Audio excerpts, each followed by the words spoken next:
Hello, क्या हाल चाल साथियों, कैसे हो आप सभी लोग। उम्मीद है आप सभी लोग अच्छे होंगे और अच्छे से अपनी पढ़ाई भी कर रहे होंगे। जैसा कि आप सभी को पता है कि मैं आकाश आप सभी को यहाँ पे बोर्ड एग्जाम की तैयारी करा रहा हूँ और जिसमें हम लोग टॉपिक पढ़ रहे हैं मैथ। और मैथ का हम कंप्लीट सिलेबस डिस्कस करने जा रहे हैं। यहाँ पर हमने जो पहला चैप्टर आप सभी का स्टार्ट किया है वो है रियल नंबर्स, मतलब वास्तविक संख्याएं।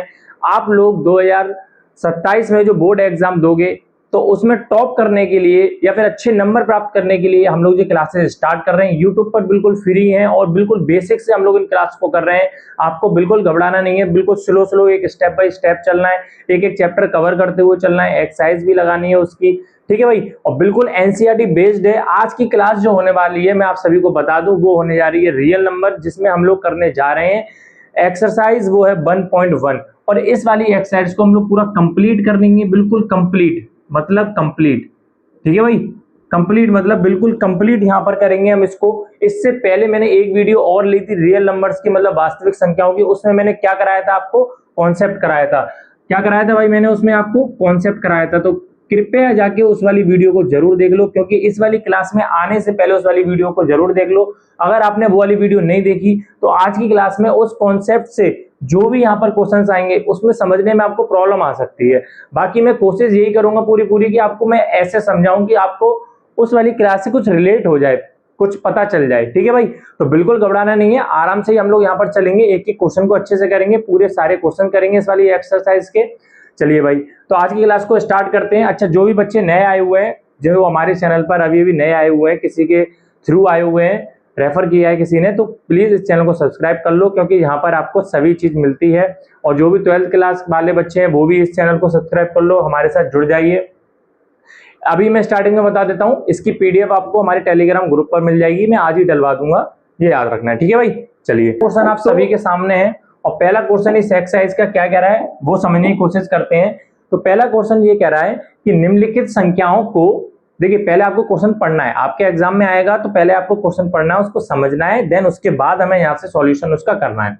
तो पढ़ते हैं पहला क्वेश्चन, निम्नलिखित संख्याओं को अभाज्य गुणनखंडों के गुणनफल के रूप में व्यक्त कीजिए। मतलब इसमें क्या बोला है, समझने की कोशिश करना कि अभाज्य गुणनखंड के गुणनफल के रूप में हमें व्यक्त करना है।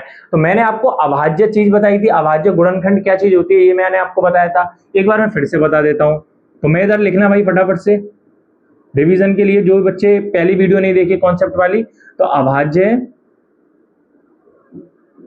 गुणनखंड ये क्या चीज होती है भाई, समझो।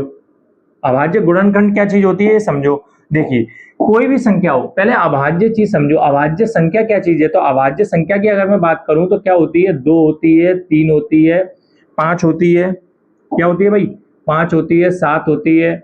इस तरीके से आपका अभाज्य ये संख्याएं हैं। अच्छा, अब बोल रहा है इसमें कि अभाज्य गुणनखंड में चलना है हमें। अगर मैंने कोई संख्या ली 36 मान के चलो, क्या ली भाई मैंने 36, ठीक है। अब इसके अभाज्य गुणनखंड अगर मैं करूंगा तो कैसे करूंगा, इसमें 2, मतलब ये कैसे बनी संख्या 2 मल्टीप्लाई बाय, फिर मैं किससे बोलूंगा ये 2 से, ठीक है। फिर मैं क्या करूंगा इधर 3 इंटू 3।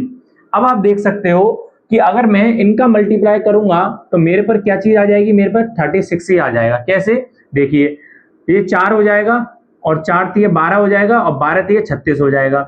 इसका मतलब क्या है कि मैंने 36 को अभाज्य गुणनखंड में तोड़ दिया। अब मेरे को ये पता है कि 2 मेरा क्या अभाज्य है, 3 मेरा क्या अभाज्य है, इस तरीके से मैंने अभाज्य में तोड़ा इसे। तो इसी को क्या कहते हैं, अभाज्य गुणनखंड। अब सेम हमारे पास ये क्वेश्चन दिए गए हैं, इन सभी को हमें इनके अभाज्य गुणनखंड करने हैं। ठीक है भाई, समझ में आ गई होगी अब आपको। चलिए तो हम अभी स्टार्ट कर देते हैं। पहला हमारा क्या है भाई 140, फटाफट से ले लेंगे, क्या है भाई 140। देखो भाई, चलिए इसे तोड़ते हैं अब हम। तो मैं इसके फैक्टर फटाफट से इधर कर लूंगा इसको, 140 को इधर लिखूंगा, किससे जा रहा है भाई ये बताओ, 2 बार, कितनी बार 70, ठीक है। इसको करूंगा ये कितनी बार जा रहा है 35 बार। अब ये किससे जाएगा बताओ, 3 से नहीं जाएगा, ये किससे जाएगा 5 से सीधा, तो 5 से 7 बार। ये किससे जाएगा 7, तो 7 से 7 जाएगा। अब इधर आप देखिए, इधर आपको शो हो रहा होगा क्या कि ये सभी क्या है इधर अभाज्य संख्याएं हैं। ये क्या है, सभी अभाज्य संख्याएं। तो आपको ये याद रखना है कि ये सभी कैसी होंगी भाई, अभाज्य संख्या। तो मैं अब इधर क्या लिखूंगा कि 140 के अभाज्य गुणनखंड। तो 140 के अभाज्य गुणनखंड क्या होंगे भाई, फटाफट से बताओ। तो मैं इसको एक काम करता हूं, इधर ही लिख देता हूं। हाँ, क्या होंगे भाई, 2 इंटू 2 इंटू 5 इंटू 7, ये आ गए। अच्छा, अब आप समझो यहां से, ये मेरे 2 कितनी बार आ रहे हैं, तो आप बोलोगे सर 2 बार आ रहे हैं, तो मैं इधर क्या करूंगा, 2 की पावर 2 कर दूं। आप बोलो कोई दिक्कत नहीं है। अच्छा, 5 एक ही बार आ रहा है तो लिखा रहने दूंगा, 7 एक ही बार आ रहा है, लिखा रहने दूंगा। तो मैंने इसको क्या किया, अभाज्य गुणनखंड में इधर इस तरीके से लिख दिया, और यहां पर आके आप सीधा आंसर लिख दोगे। क्या लिख दोगे भाई, आंसर। ऐसे ही क्वेश्चन करना है आपको एग्जाम में, एक एक स्टेप मैंने आपको लिखकर बता दिया। ठीक है भाई, चलिए अब हम नेक्स्ट देख लेते हैं। नेक्स्ट हमारा कितना है, 156। फटाफट से 156 देखेंगे। अब नेक्स्ट जो है वो कितना है भाई, 156। चलिए अब इसे करते हैं। तो मैं 156 को भी सेम ऐसे ही करूंगा, 156 लिखूंगा और इसे 2 से करूंगा पहले। तो कितनी बार जा रहा है बताओ भाई, 7, और ये 8 बार। इसे भी 2 से मैं कर दूंगा, ये कितनी बार जाएगा बताओ भाई, ये जाएगा आपका 3 बार। ये कितनी बार जाएगा, 3 बार, और ये जाएगा 9। ठीक है भाई, ये कितनी बार जाएगा, किससे जाएगा, 3 से चला जाएगा, 1 और 3। ये किससे चला जाएगा आप बताओ, 13 से, क्योंकि 13 क्या है, एक प्राइम नंबर है, और हमेशा जो प्राइम नंबर होता है वो खुद से ही जाता है। ठीक है भाई, ये वाला जो है ये ऐसा प्राइम नंबर है जो खुद से ही जाएगा। तो अब आपको यहां से समझ में आ गई। अगर अब मैं ये लिखूंगा कि 156 के, ये आपको लिखना है, ये चीज जो मैं लिख रहा हूं ये लिखना है। मैं चाहूं तो ऐसे लिख सकता हूं, बट आपको लिखना है, क्योंकि एग्जाम में जब आप लिखोगे तो आपको अच्छे नंबर मिलेंगे। गुणनखंड क्या होंगे भाई बताओ, 156 के, तो 2 इंटू 2 इंटू 3 इंटू 13। क्लियर है भाई, ये आंसर हो जाएगा। आप इधर ये भी लिख सकते हो, 2 की पावर 2 इंटू 3 इंटू 13, ये भी आप कर सकते हो। जैसी आपकी मर्जी हो उस तरीके से कर सकते हो। मैंने आपको समझा दिया यहाँ पर ये किस तरीके से होगा। फटाफट से भाई इसे नोट कर लो। फटाफट से क्या करोगे भाई, इसे नोट कर लो। चलिए अब नेक्स्ट देख लेते हैं। नेक्स्ट कौन सा है, तो मैं एक लाइन कर दूंगा इधर,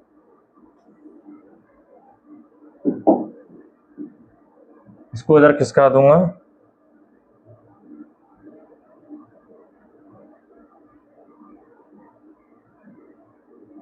चलिए थोड़ी सीधी हो जा भाई। चलिए जो भी थोड़ी टेढ़ी हो गई वो। चलिए नेक्स्ट देख लेते हैं भाई कौन सा है। नेक्स्ट क्वेश्चन है हमारा 3825। चलिए क्वेश्चन नंबर 3, 3825। तो इसको करते हैं भाई 3825 को। देखिए इधर लिखूंगा मैं 3825। अच्छा, अब पहले देखिए 2 से कटेगा क्या, नहीं कटेगा, क्योंकि लास्ट में जो डिजिट जो दी हुई है, यूनिट डिजिट इसकी दी हुई है, वो कैसी है, विषम है, तो 2 से नहीं कटेगा। नेक्स्ट हमारा अभाज्य कौन सा आता है, 3 आता है। 3 से करके देखेंगे। देखिए आपको 3 से चेक करने के लिए इनकी डिजिटों का सम देख लो। अगर डिजिटों का सम अगर 3 से जा रहा है तो इसका मतलब वो संख्या 3 से कटेगी। जैसे अगर मैं इसका देखता हूं, 8 और 3 कितना होता है भाई बताओ, 11। 11 और 2 कितना होगा भाई बताओ, 13। ठीक है, और 5 आपका, तो कितना हो रहा है भाई, 18। और 18 और 1 का अगर मैं डिजिट करूंगा तो कितना आएगा, 9। इसका मतलब ये 3 से कटेगी। तो फटाफट से मैं 3 से इसको काटूंगा। 3 से कितनी बार जाएगा बताओ भाई, ये 1 बार। इधर जाएगा ये आपका 2 बार, और इधर 2 हो जाएगा, इसका मतलब ये 7 बार जाएगा, और इधर 1 हो जाएगा, ये 5 बार जाएगा। ये भी 3 से चला जाएगा, तो इसको भी 3 से कर दूंगा। ये कितनी बार जाएगा, 4 बार जाएगा। इसको करूंगा मैं, कितनी बार जाएगा, ये 2 बार, और 1 5, ये चला जाएगा। ठीक है, इसको करके देखता हूँ क्या ये 3 से जाएगा, तो बिल्कुल नहीं जाएगा ये 3 से। ठीक है भाई, ये 3 से नहीं जाएगा। ये किससे जाएगा, सीधा 5 से जाएगा। तो 5 अट्ठे 40 होते हैं, 2 उधर जाएगा, ये 5 85 हो गए। अब फिर देख लो, ये 5 से चला जाएगा, आराम से चला जाएगा। 5 से कितनी बार जाएगा, 17 बार। और 17 एक ऐसा प्राइम नंबर है जो खुद से ही कटता है, तो कितनी बार जाएगा जी, 1 बार। ठीक है भाई, क्लियर है। ठीक है, तो मैं क्या लिखूंगा फटाफट से बताओ, क्या लिखूंगा कि 128, सॉरी 25 है ना, 25, 3825 के अभाज्य गुणनखंड कितने आ रहे हैं भाई बताओ, 3 इंटू 3 इंटू 5 इंटू 5 इंटू 17, यही तो आ गए भाई। ठीक है, अब अच्छा समझो, तो मैं इसको किस तरीके से लिख सकता हूं, 3 की पावर 2 और इंटू 5 की पावर 2। पहले हमारे पास 5, उसमें 5 की पावर था ही नहीं, इसलिए मैंने इधर लगा दिया 5 की पावर 2, उधर कुछ नहीं था, उधर एक ही 5 था, इसलिए उधर एक ही लगाया था, बट इधर 5 की पावर कितनी हो जाएंगी, 2 इंटू 17। तो अब आपका जो अभाज्य गुणनखंड आ गया इनका, वो आ गया ये। क्लियर है भाई, बताओ। चलो फटाफट से नेक्स्ट क्वेश्चन देख लेते हैं। नेक्स्ट क्वेश्चन क्या कह रहा है हमारा, नेक्स्ट क्वेश्चन कह रहा है 5005। चलिए क्या कह रहा है भाई, 5005। अब मैं 5005 वाला करता हूं, जो नेक्स्ट है क्वेश्चन नंबर 4, 5005। इसको देख लेते हैं, 5005। अच्छा 5005 है, आपको अलग ही मालूम पड़ रहा होगा ये किससे जाएगा, तो सीधी बात है भाई 5 से पहले से उड़ा देते हैं, तो कितनी बार जाएगा बताओ भाई, 1000 एक बार। क्लियर है, ठीक है। अच्छा अब आपको ये कंफ्यूज लग रहा होगा ये किससे जाएगा, तो देखते हैं, काटते हैं इसे, इसको हम काटते हैं 7 से करते हैं, तो 7 से काटेंगे तो 7 बन जाए 7, ये आपका कितना आ गया 1, और इधर कितना जाएगा ये 3, 7 चौक 28, और इधर ये आ जाएगा 3, क्योंकि इधर आ जाएगा 21 आपका। ठीक है, इसको देख लेते हैं ये किससे जाएगा, तो सीधा सीधा 11 से दिखाई दे रहा है मेरे को, क्योंकि 11 का मल्टीपल है, अलग ही मालूम पड़ रहा है मेरे को, तो ये 11 बार जाएगा, इधर 3 33 हो जाएगा। अब ये किससे जाएगा 13, तो 13 एक ऐसा प्राइम है नंबर है जो कि खुद से ही कटता है। हमें कुछ ऐसे नंबर याद रखे, 17 है वो खुद से ही जाएगा, 13 है वो खुद से ही जाएगा। ठीक है, अब ये तो ये कोई वो प्राइम नंबर थोड़ी नहीं है, ये जो 143 है इसको काटते हैं, 1 आ जाएगा। अब इसका क्या लिखेंगे बताओ भाई फटाफट से, क्या बना, इसके फैक्टर जो बने वो क्या बने, तो आप बोलोगे जो 5005 का जो बना है वो क्या बना है सर, कि अभाज्य जो गुणनखंड है, अभाज्य गुणनखंड क्या चीज आए हैं बताओ भाई, तो 5 इंटू 7 इंटू 11 इंटू 13, तो ये आपका आंसर हो जाएगा। इधर कोई भी डिजिट डबल नहीं है, इसलिए हम पावर नहीं चढ़ा सकते, सभी सिंगल सिंगल आई है, मतलब 5 इंटू 7 इंटू 11 इंटू 3, वो सॉरी 13। ठीक है भाई, क्लियर है, बताओ भाई फटाफट से कमेंट कर दो। चलो अब हमारा जो रह गया है वो लास्ट रह गया है, जो कि बहुत ज्यादा इंपॉर्टेंट है, ये आपके अक्सर एग्जाम में पूछा जाता है, क्योंकि इसकी डिजिट ही इस तरीके से है। अब इसको एक बार देख लेते हैं, पहले आप इसको फटाफट से नोट कर लो, जिसने भी स्क्रीनशॉट नहीं लिया स्क्रीनशॉट ले लो। चलो भाई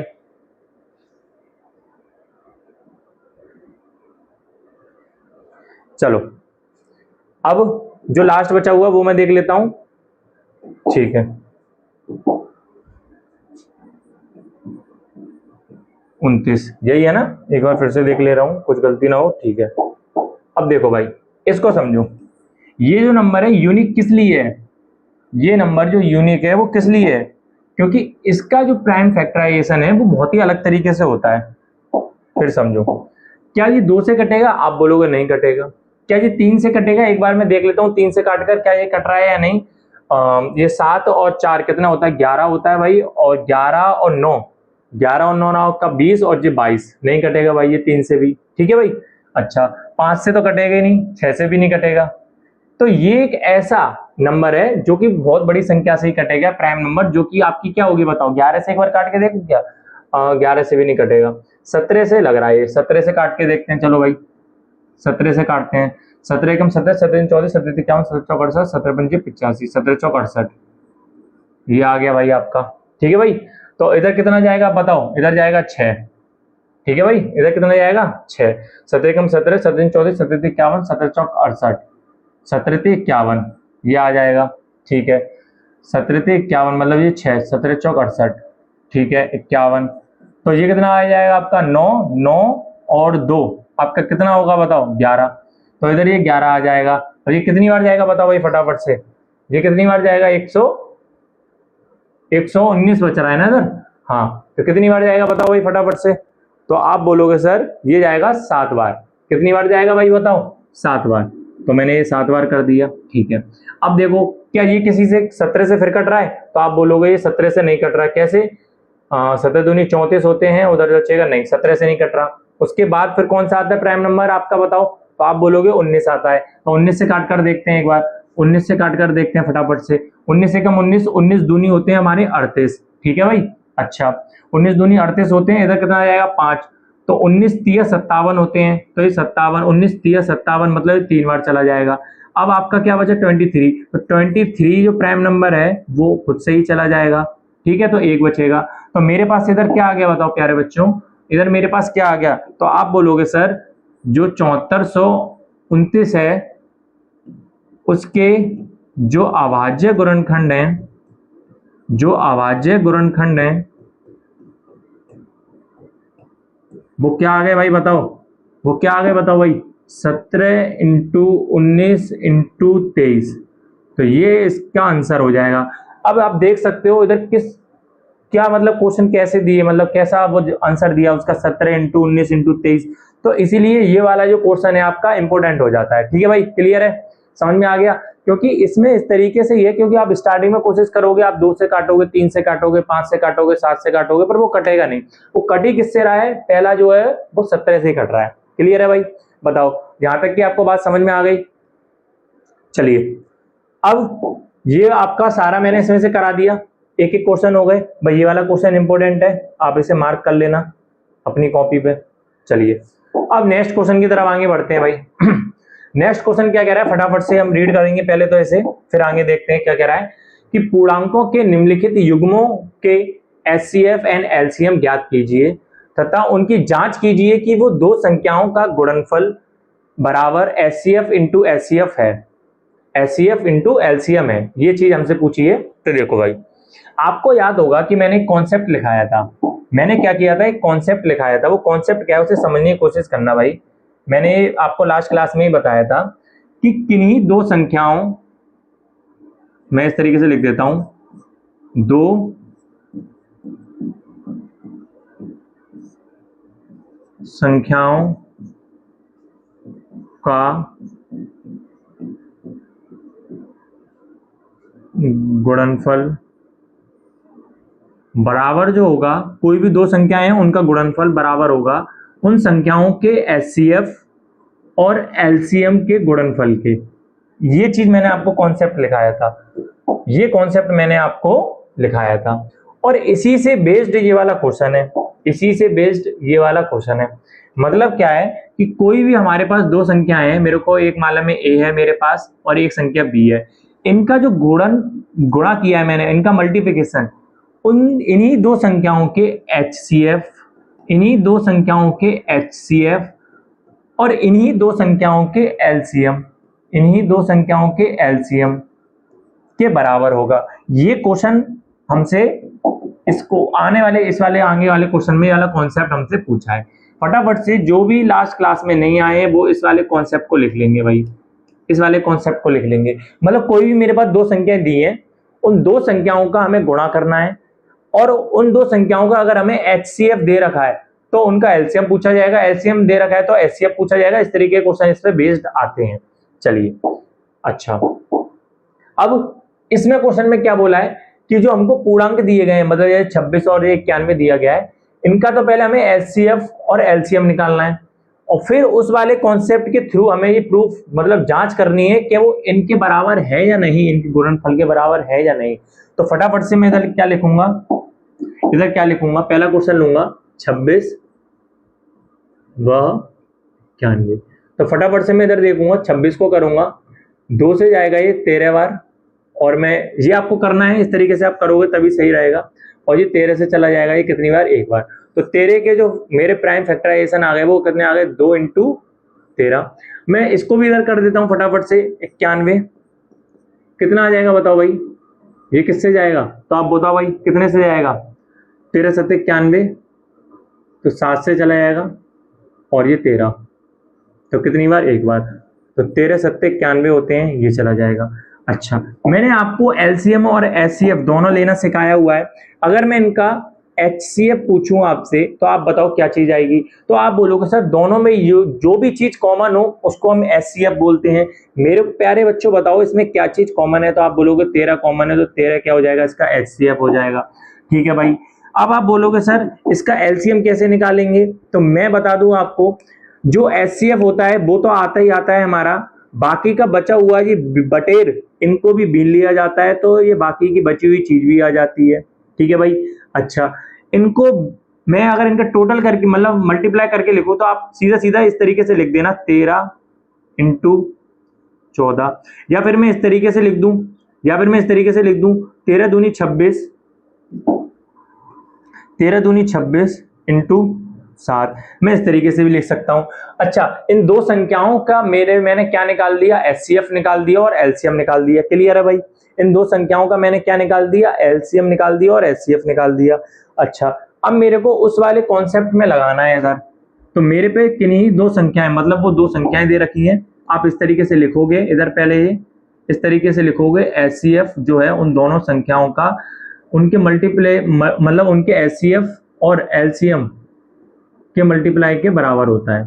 तो ये कॉन्सेप्ट आपको लिखना है भाई पहले तो, उसके बाद आप लगाओगे, उसके बाद क्या करोगे भाई, आप लगाओगे। बोलो भाई, क्लियर है? चलिए, तो देखिए भाई फटाफट से, अब दो संख्याएं हैं मेरे पर, कौन कौन सी हैं, एक तो 26 है और एक 91 है। तो पहली संख्या मेरे पर 26 हो गई, दूसरी संख्या मेरे पे क्या हो जाएगी, 91 हो गई। क्लियर है भाई? ठीक है। चलिए, अब मैंने उसका एचसीएफ, इन दोनों का एचसीएफ कितना निकाला था, तो आप बोलोगे सर 13 निकाला था। कितना निकाला था भाई? 13 निकाला था। और एलसीएम कितना निकाला था, तो आप बोलोगे सर एलसीएम आपने ये निकाला था।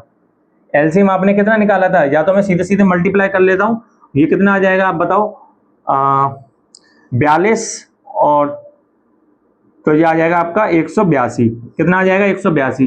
तो मैं सीधा सीधा 182 लिख देता हूं, 182। ठीक है भाई।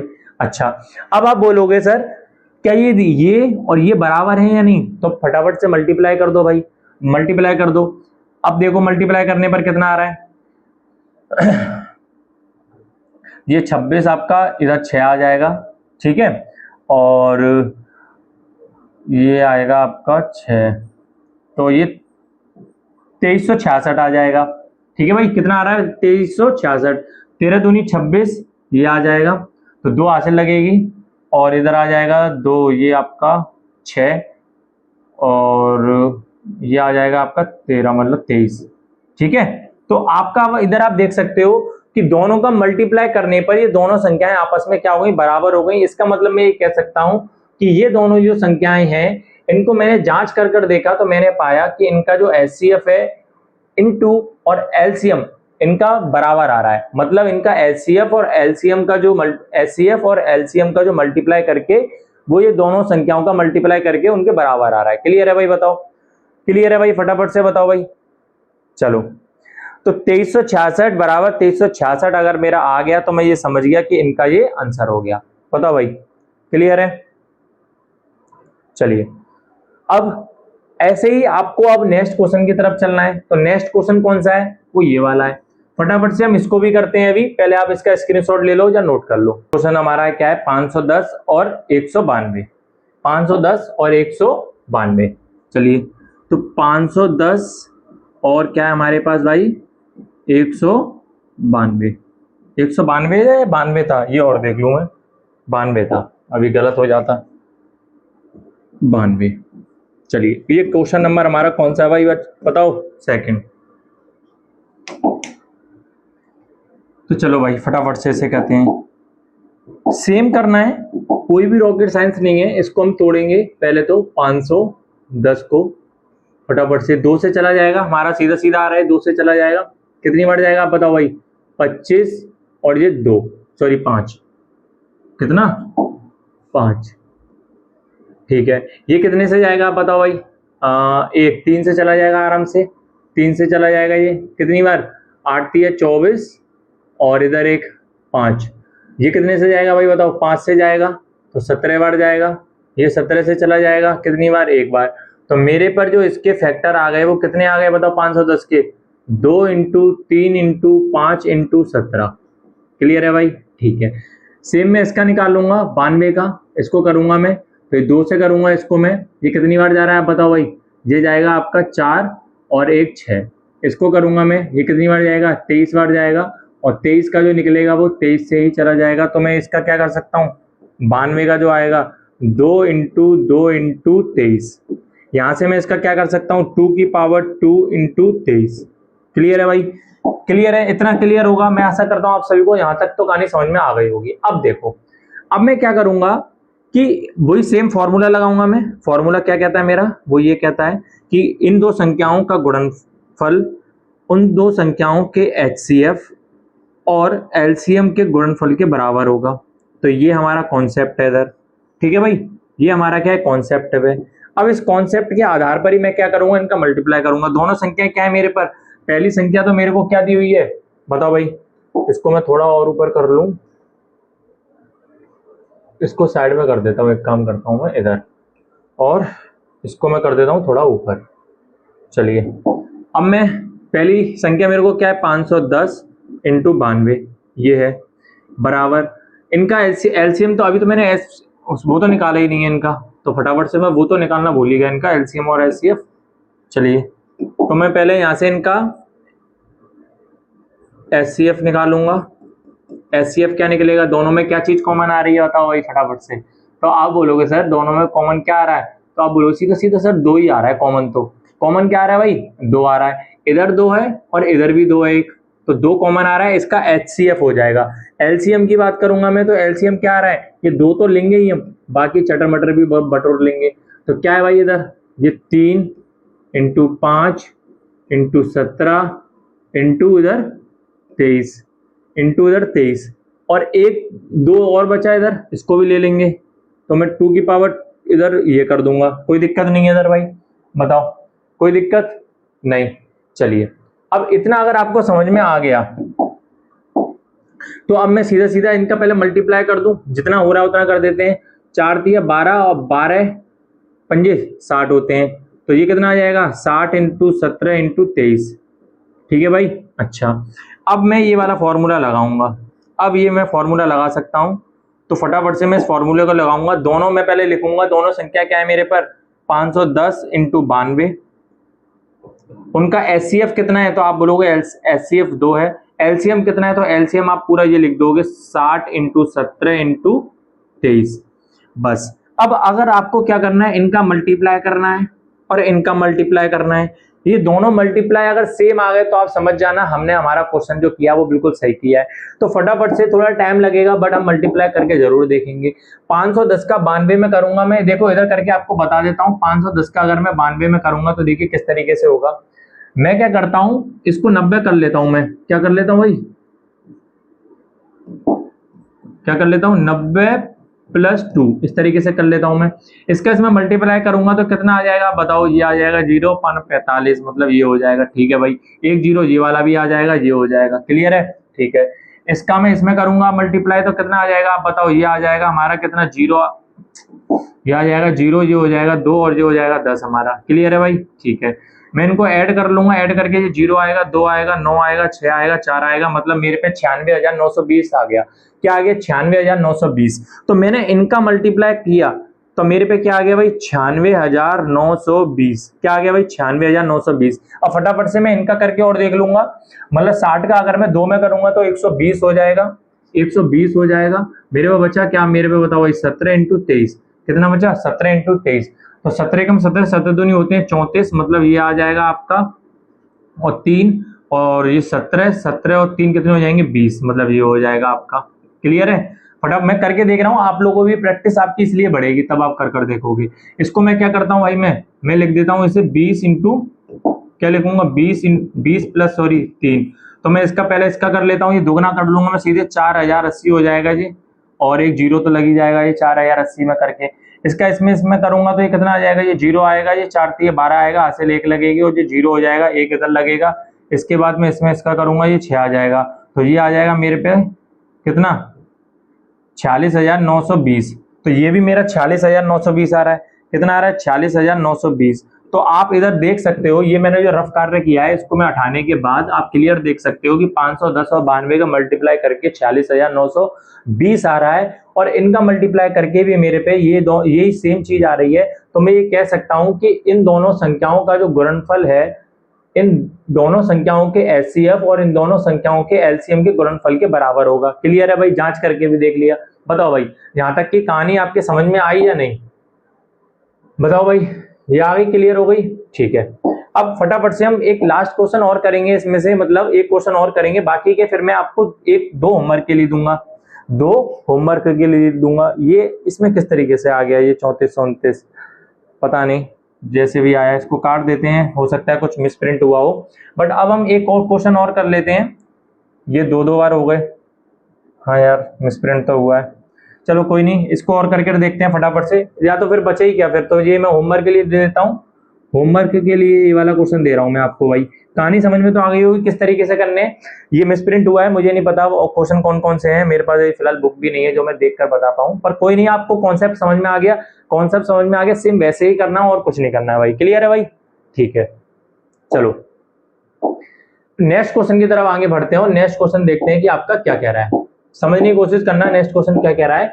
नेक्स्ट क्वेश्चन क्या कह रहा है कि अभाज्य गुणनखंड विधि द्वारा निम्नलिखित पूर्णांकों के एचसीएफ और एलसीएम ज्ञात कीजिए। हमारे पास ये नंबर्स दिए हुए हैं जिन्हें हम इंटीजर्स कहते हैं, और इंटीजर्स के हमें क्या करने हैं, प्राइम फैक्टराइजेशन करके इनका एलसीएम और एचसीएफ निकालना और कुछ नहीं करना है। तो सिंपली अगर मैं इसकी बात करता हूँ, जो पहला क्वेश्चन लेता हूँ, इसमें 12 है, इनका मैं प्राइम फैक्टराइजेशन करूंगा तो आप बताओ भाई क्या आएगा, 2 × 2 × 3। ठीक है भाई, क्लियर है? अब मैं 15 के निकालूंगा, छोटी संख्या है इसलिए मैं इनको चुटकियों से कर सकता हूँ, 3 और 5। उसके बाद में लिखूंगा 21, तो 21 का आप बताओ ये होगा आपका ये। ठीक है भाई, क्लियर है? 3 × 7।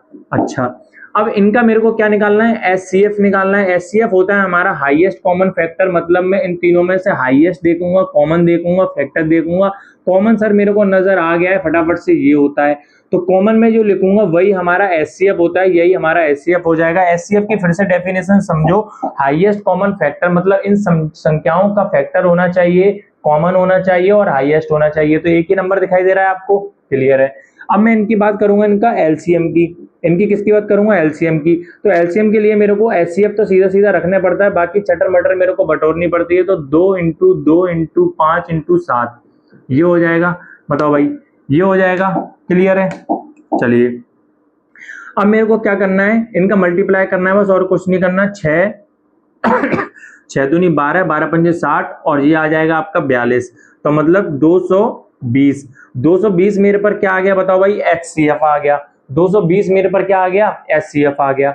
तो मैं यहां से ये कह सकता हूं, बस कुछ करना ही नहीं है मेरे को, क्योंकि इनका एचसीएफ और एलसीएम ही निकालना था। मैंने एचसीएफ फटाफट से ये निकाल दिया और एलसीएम मैंने ये निकाल दिया। तो मैं ये लिख सकता हूं कि 12, 15 वह 21 का एचसीएफ मेरे पे कितना निकला, 3, और एलसीएम 420 है। नंबर भी देखो कितना खतरनाक आया, 420, समझ रहे हो? चलो क्लियर है भाई, तो आपको समझ में आ गया होगा। अब नेक्स्ट क्वेश्चन और देख लेते हैं, 17, 23 और 29। देखिए ये नंबर जो है, ये जो नंबर है, ये कैसे नंबर है आप बताओ, किसी से कटेंगे, किसी से नहीं कटेंगे, ये खुद ही प्राइम नंबर है। तो जब खुद ही प्राइम नंबर है तो आप मेरे को बताओ, अगर मैं इसका प्राइम फैक्टराइजेशन करूंगा तो 17 ही आ जाएगा, कोई मतलब नहीं बनेगा इसका प्राइम फैक्टराइजेशन करके। एलसीएम क्या निकलेगा, एलसीएम, तो एलसीएम इन तीनों का मल्टीप्लाई करने का यही निकलेगा। और एचसीएफ क्या निकलेगा बताओ भाई, एचसीएफ क्या निकलेगा बताओ भाई, एचसीएफ क्या निकलेगा? तो आप बोलोगे सर इनमें तो एक ही चीज मल्टीप्लाई में आ रही है, वो क्या चीज है बताओ, गुणनखंड विधि द्वारा करना है। हाँ, तो एचसीएफ क्या निकलेगा, 1, तो एचसीएफ जो हो जाएगा हमारा वो कितना हो जाएगा भाई, 1 हो जाएगा। और एलसीएम इन तीनों का मल्टीप्लाई करना हो जाएगा, बस और कुछ नहीं है, सिंपल है। बताओ भाई, क्लियर है? चलो तो ये आप खुद करोगे, ये वाला क्वेश्चन आप क्या करोगे, खुद करोगे होमवर्क। नेक्स्ट वाला मैं करा रहा हूं आपको, पहले इसका स्क्रीनशॉट ले लो जिन बच्चों ने भी नहीं लिया हो, फिर चलते आगे। चलो अब इस वाले क्वेश्चन को करेंगे, इसका समझ में आ गया मैंने क्या बताया, कुछ नहीं करना है। ये खुद क्या है, प्राइम नंबर है, और प्राइम नंबर है तो अगर इनका आप एचसीएफ निकालोगे तो एचसीएफ हमेशा 1 आएगा इनका, क्योंकि ये देखो किसी से नहीं कट रही, ये भी नहीं कट रही, ये भी नहीं कट रही, खुद से कटेंगी। तो ये क्या है, इनका एचसीएफ क्या होगा, 1 होगा। और एलसीएम अगर निकालोगे तो इनका मल्टीप्लाई कर दो तीनों का एक साथ, मतलब 17 × 23 × 29। अब लास्ट वाला क्वेश्चन देखते हैं, 8, 9 और 25। तो मैं क्या लिखूंगा इधर, 8, 9 25। इसको देख लेता हूँ मैं, करता हूँ आप।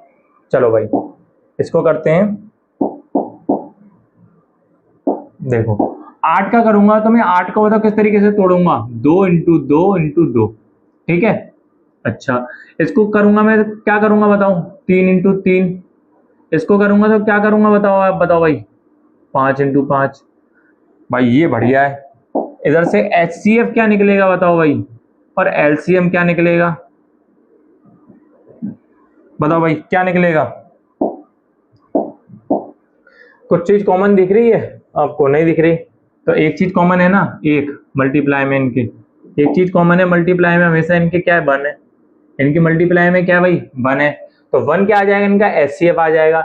LCM की बात करूंगा तो LCM सभी का मल्टीप्लाई हो जाएगा, मतलब क्या हो जाएगा, 2 इंटू 2 इंटू 2, 3 इंटू 3 और 5 इंटू 5। क्लियर है भाई।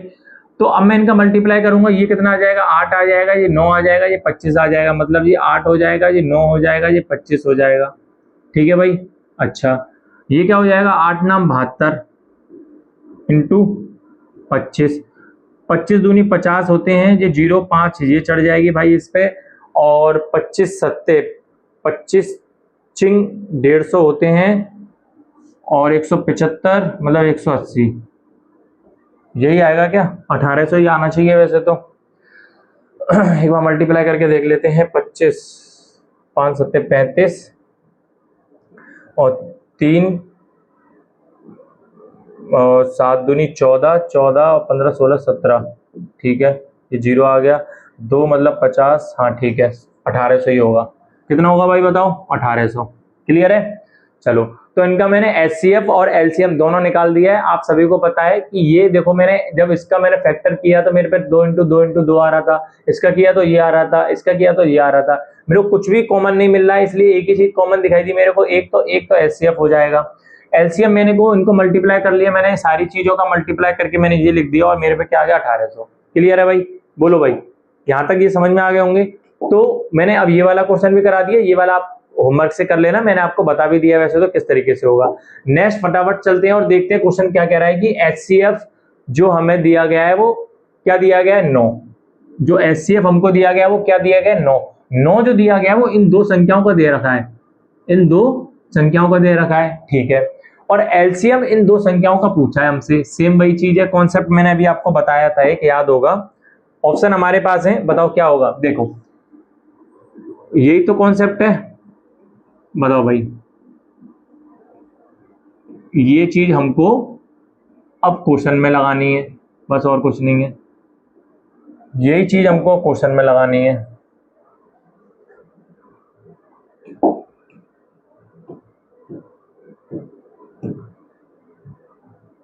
चलो कोई बात नहीं, नहीं हो रहा। देखो दो संख्याओं का, जो कि दो संख्याएं हमारे पास 306 और क्या है 657, उन दो संख्याओं का हमें HCF दे रखा है और LCM निकालना है। तो अब हम यहां से वो निकाल नहीं सकते, बताओ पहली संख्या हमारे पास क्या है, बताओ भाई, पहली संख्या हमारे पास क्या है, तो आप बोलोगे सर वो है एक 306 इंटू 657। अच्छा इनका हमें HCF दे रखा है, वो कितना दे रखा है, 9 दे रखा है, हमें निकालना क्या है, LCM निकालना है। तो मैं LCM यहाँ से काट पीट के सीधा सीधा निकाल सकता हूँ, कोई प्रॉब्लम नहीं है मेरे को। तो मैं 9 से काटूंगा इसको, 9 3 27 होते हैं, और आपका ये 9 चौक 36 होते हैं, ठीक है। यहाँ से बचा मेरे पर क्या, बताओ भाई, ये बचा मेरे पर 34 इंटू 657, तो ये मेरे पे इसके बराबर आ जाएगा, LCM के बराबर आ गया। इसका मल्टीप्लाई करूंगा तो मेरे पे सीधा क्या आ जाएगा, आंसर आ जाएगा। अब मैं यहाँ से खेल करूंगा किससे, यूनिट डिजिट से। तो यूनिट डिजिट बच्चों आप देखो, यूनिट डिजिट क्या चीज मैच कर रही है, क्योंकि देखिए मेरे ऑप्शनों में जो यूनिट डिजिट है वो 2 की सेम है, बाकी 2 की अलग है। तो मैं अगर 7 का मल्टीप्लाई अगर मैं 4 में करूंगा तो 9 चौक वो 9 7 चौक 28 होते हैं, 8 यूनिट डिजिट आएगी। 8 यूनिट डिजिट है क्या किसी में, आप बोलोगे नहीं है। 8 यूनिट डिजिट किसी में आ रही है, तो आप बोलोगे नहीं, तो इसका मतलब कुछ गलत हुआ है क्या। 9 3 27 और 3 इधर, 9 चौक 36, ठीक है भाई, ये भी सही है, कोई गलती नहीं है यहाँ तक तो भाई। ये 9 आ रहा है, ठीक है। चलो तो एक बार मैं फिर से देख लेता हूँ, 9 चौक 7 चौक 28, 8 आ रहा है, इसका मतलब ऑप्शन गलत है क्या? कोई ऑप्शन एक बार गलत है, एक बार मैं चेक कर लेता हूँ। ऑप्शन ही गलत लग रहे हैं मुझे तो। ऑप्शन देख लेता हूँ मैं एक बार, ऑप्शन गलत लग रहे हैं।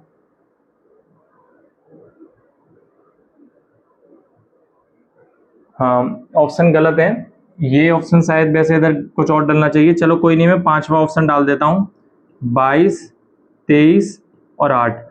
ये ऑप्शन मैंने डाल दिया है, ऑप्शन ही गलत है इसका। ठीक है भाई, कोई बात नहीं, ऑप्शन ही गलत है। चलिए, तो कुछ नहीं, अब मैं मल्टीप्लाई करूंगा तो देखिए इसका इसमें मल्टीप्लाई जब मैं करूंगा 7 चौक 28, मतलब यूनिट डिजिट मेरा क्या आएगा? 8 आएगा। 8 आपको ऑप्शन में जो भी 8 दिखाई दे उसको टिक कर दो सीधा सीधा। तो मैंने इसको टिक कर दिया, क्योंकि इसका जो आंसर आएगा ना वो यही आएगा। क्या आएगा भाई? 22, 23, 8, मतलब 22,338। क्या आएगा? 22,338। क्लियर है भाई? चलो, आपको ये क्लियर हो गया। नेक्स्ट क्वेश्चन, क्वेश्चन नंबर 5 की ओर चलते हैं और देखते हैं क्वेश्चन क्या कह रहा है। देखिए बहुत ही प्यारा कॉन्सेप्ट है ये वाला, अगर मैं आपको बताऊं। इसमें मैंने ऑप्शन भी दे रखे हैं आपको। क्या है ऑप्शन, वो देख लो।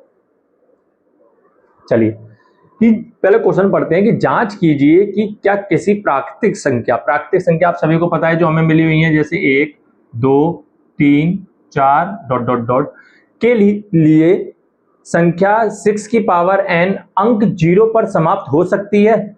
हाँ, केवल n की पावर 1 के लिए। हाँ, केवल n की पावर 2 के लिए। हाँ, सभी प्राकृतिक संख्याओं के लिए। नहीं, कभी नहीं हो सकती ये चीज ऑप्शन में।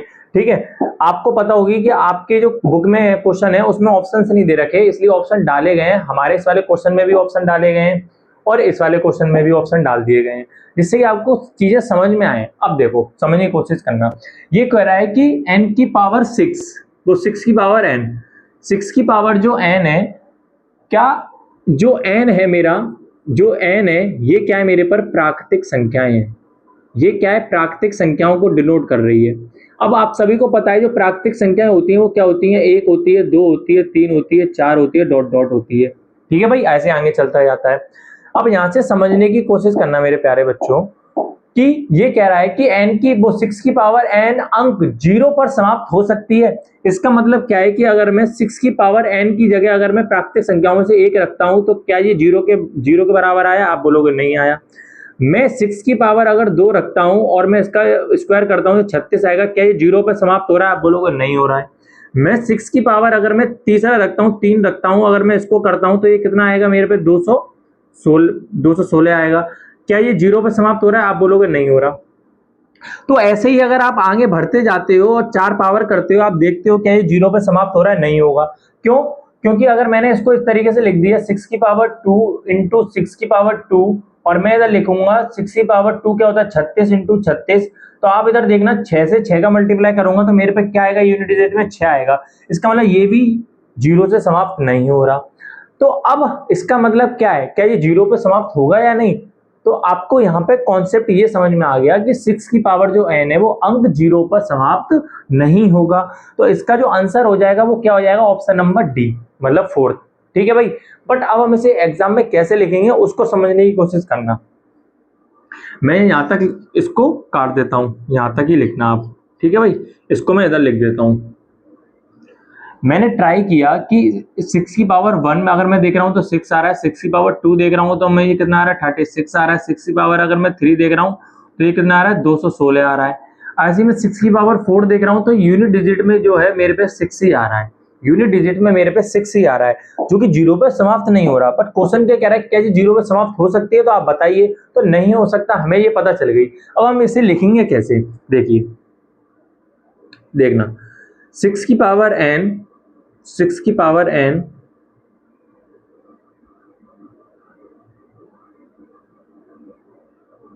जो संख्या, आप किसी भी तरीके से लिख सकते हैं संख्या, मैं इस तरीके से लिखता हूं 6 की पावर n के गुणनखंड।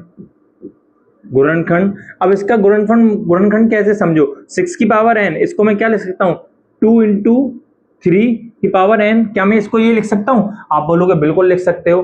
अब देखिए 6 की पावर n, मैंने उसको क्या लिख दिया, 2 इंटू 3 की पावर मैंने क्या कर दिया, n कर दिया। अब 0 होने के लिए आप सभी को पता है क्या होना चाहिए, 2, कम से कम एक 2 होना चाहिए, और क्या होना चाहिए, 5, क्योंकि 2 और 5 जहां भी गुणा में मिलते हैं वहां 0 क्रिएट करते हैं। कैसे कि 5 दूनी 10 और 2 पंजे 10, समझ में आ गई। तो आपको कोई भी संख्या अंत में 0 लाने के लिए उसके गुणनखंड में 2 और 5 होना जरूरी है, क्योंकि 2 और 5 होंगे तभी वो 0 पर समाप्त होगी। तो अब इसमें क्या आपको 2 और 0 दिखाई दे रहा है, 2 तो दिखाई दे रहा है, सॉरी 5 और 2 दिखाई दे रहा है, तो आप बोलोगे 2 दिखाई दे रहा है और 5 नहीं दिखाई दे रहा, जबकि 0 पर समाप्त होने के लिए हमें 2 और 5 की नीड दोनों की पड़ती है, एक की सिंगल नहीं। तो आपको यहां तक ये समझ में आ गया कि 6 की पावर n के गुणनखंड, ये मैंने करके देखा कि मैं वो है तथा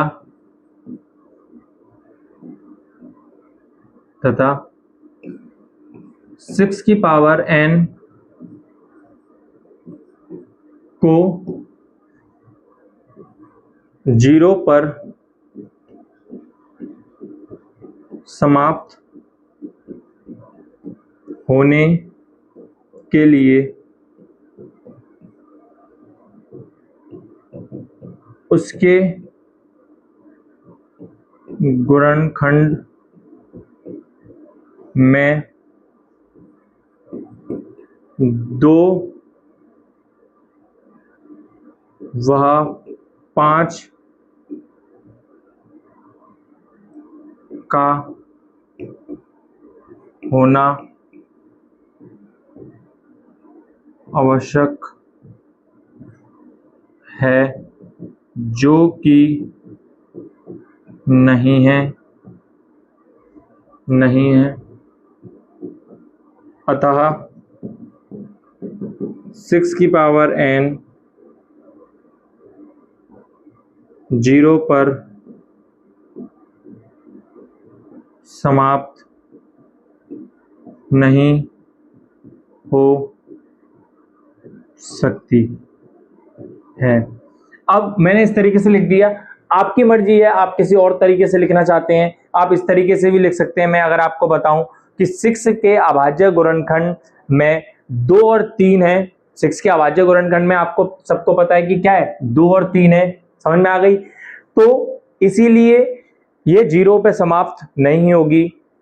अगर 0 पे समाप्त करना है तो इसके गुणनफल में 2 और 5 का होना चाहिए, 2 और 5 का होना जरूरी है।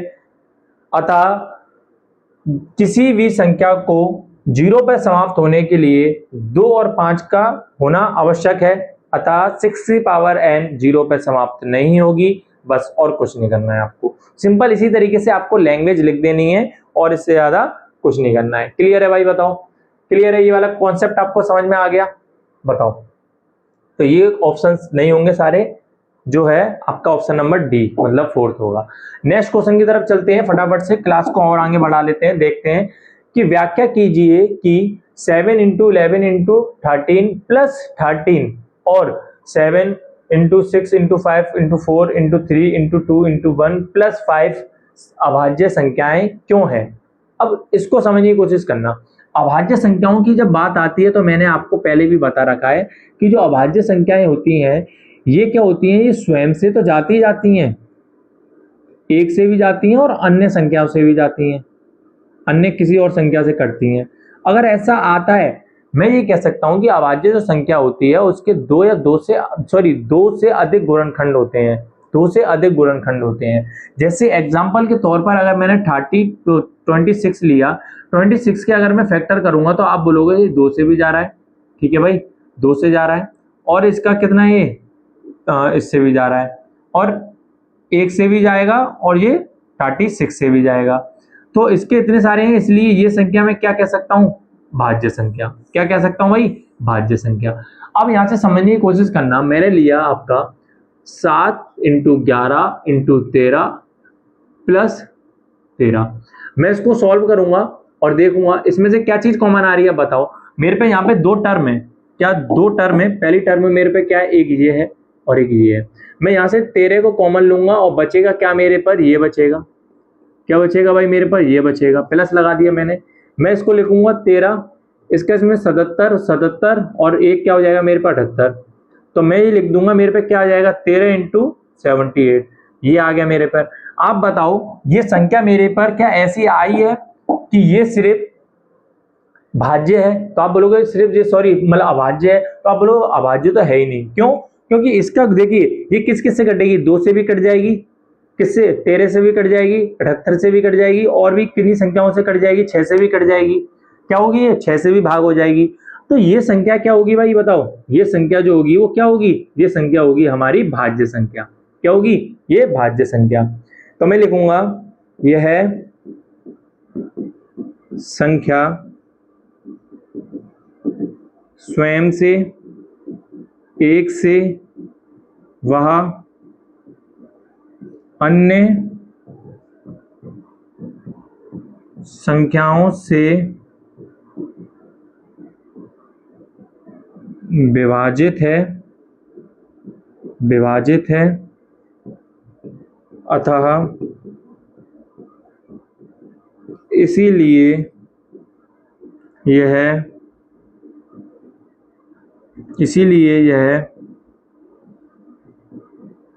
भाज्य संख्या है। कोई भी संख्या भाज्य तब होगी जब वो स्वयं से, एक से और अन्य संख्याओं से विभाजित हो। तो इसीलिए ये संख्या क्या है, हमारी भाज्य संख्या है। तो इसका जो आंसर होगा अभी हम नहीं बता सकते क्योंकि हमें दोनों चेक करनी है। अभी हमें ये कंफर्म हो गया कि ये तो है। अब इस ऊपर वाली को भी देख लेते हैं।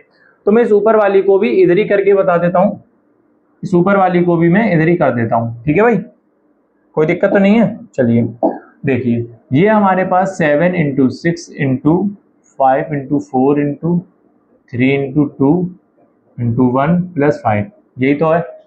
क्लियर है ना।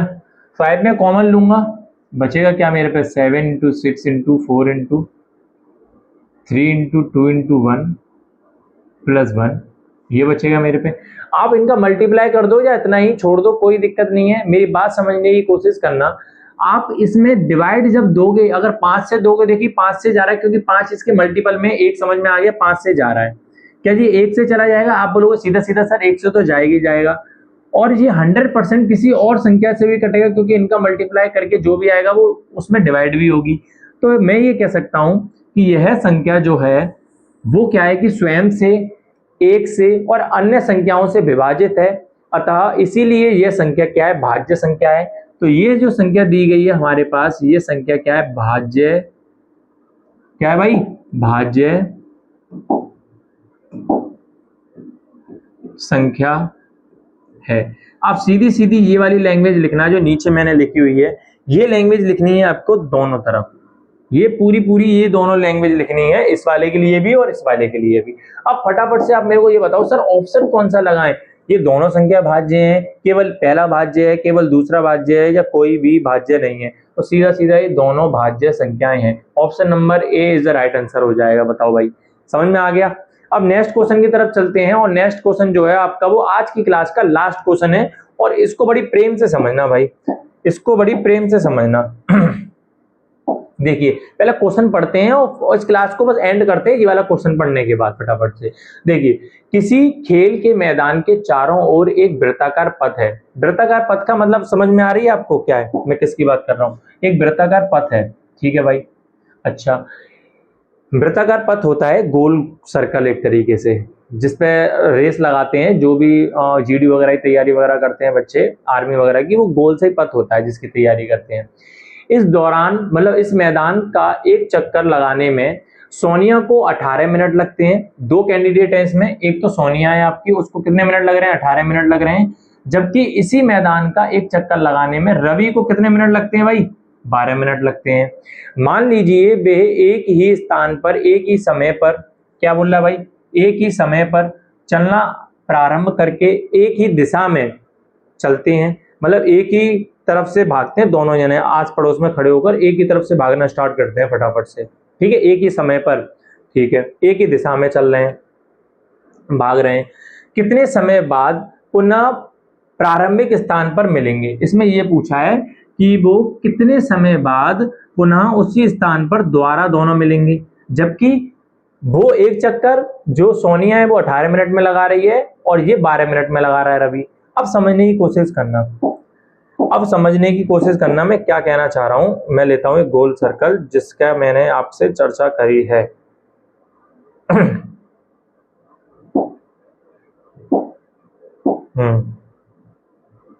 ये गोल सर्कल लेता हूं मैं एक, ठीक है भाई।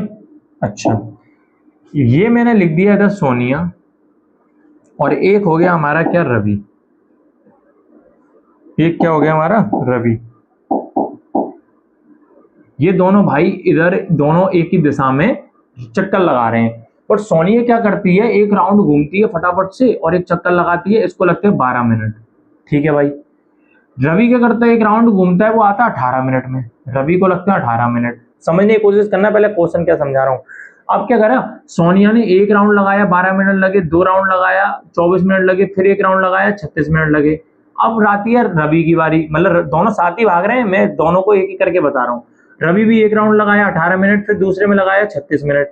तो आपने देखा कि जब सोनिया भागी तो उसको 3 चक्कर लगाए, उसने 3 चक्कर लगाए और वो 36 मिनट पे उसी स्थान पर दोबारा पहुंच गई। रवि ने सिर्फ 2 चक्कर लगाए और वो 36 मिनट पर उसी स्थान पर पहुंच गया। उसी स्थान पर कितने में पहुंच गया, 36 मिनट पे। तो सोनिया को तो 3 चक्कर लगाने पड़ रहे हैं। सोनिया को, सॉरी, ये रवि और वैसा हो गया, मतलब उल्टा हो गया, क्योंकि सोनिया को 18 चक्कर लगाने पड़, 18 मिनट में चक्कर लगाती है। कोई बात नहीं, मैंने सोनिया को इधर बोल दूंगा। सोनिया क्या कर रही है कि 18 मिनट में एक चक्कर लगाया और दूसरा फिर चक्कर लगाया तो 36। तो सोनिया क्या कर रही है, 36 मिनट पर उसी स्थान पर दोबारा आ जा रही है। पर रवि क्या कर रहा है, एक चक्कर 12 मिनट में लगा रहा है और फिर दूसरा चक्कर लगा रहा है 24 मिनट पे, तीसरा चक्कर लगा रहा है 36 मिनट में। तो रवि को कितने चक्कर लगाने पड़ रहे हैं, 3 चक्कर लगाने पड़ रहे हैं, तब वो उसी स्थान पर वापस आ पा रहा है, तभी वो उस स्थान पर वापस आ पा रहा है।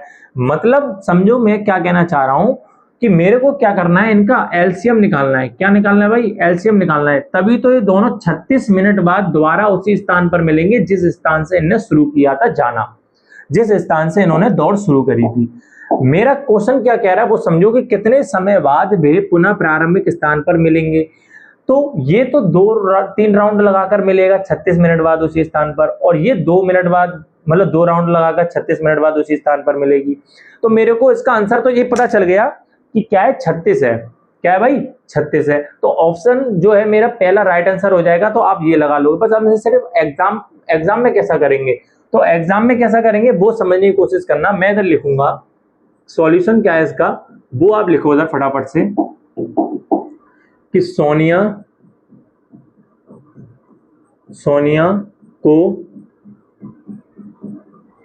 एक चक्कर लगाने में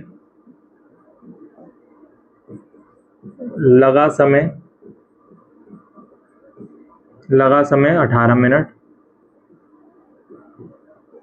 एक चक्कर लगाने में कितना समय लगा भाई, बोलो, 18 मिनट। क्लियर है?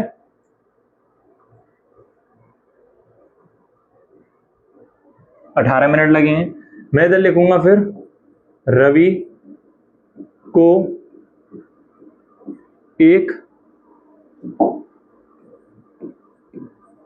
चक्कर लगाने में लगा समय 12 मिनट। रवि को कितना लग रहा है भाई, 12 मिनट। अतः यह दोनों